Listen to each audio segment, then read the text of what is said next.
2 Nephi 12, also Isaiah 2, very similar.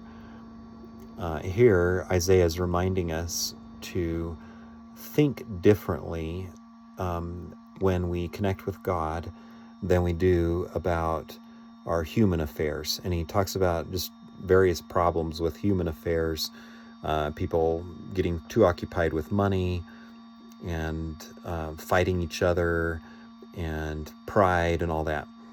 But I just want to highlight the beginning and the end, because that is where the most significant parts, I think, of this chapter are. Verse 2, "And it shall come to pass in the last days, when the mountain of the Lord's house shall be established in the top of the mountains, and shall be exalted above the hills, and all nations shall flow unto it." Mountain of the Lord's house.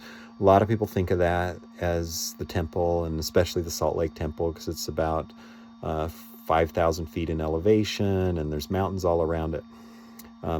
But mountains are just a common symbol of approaching the Lord, the effort it takes to go up to the top and be with the Lord. Moses went up into the mountain. Many prophets went up to the mountain. Verse 3, "And many people shall go and say, Come ye, and let us go up to the mountain of the Lord, to the house of the God of Jacob.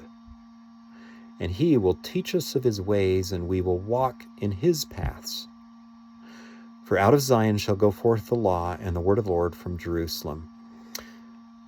We're going to learn his ways and walk in his paths. That's the purpose of the temple, the mountain of the Lord, or somehow a special place where we can communicate with God.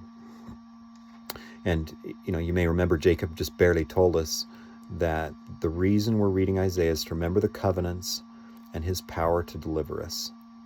So that's what we should be watching. I'm going to skip right to the end of this chapter. I love this verse.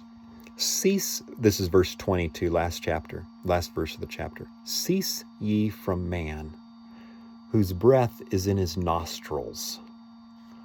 For wherein is he to be accounted of?"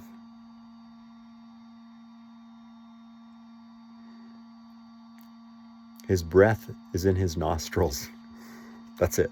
We just breathe. And we don't control it. Like we die. Who prevents us from not waking up in the morning and keep breathing? Do we have any control over that?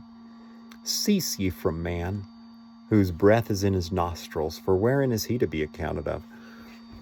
Think about God, the promises that he has, and the opportunity to think about higher, different ways than our normal ways are.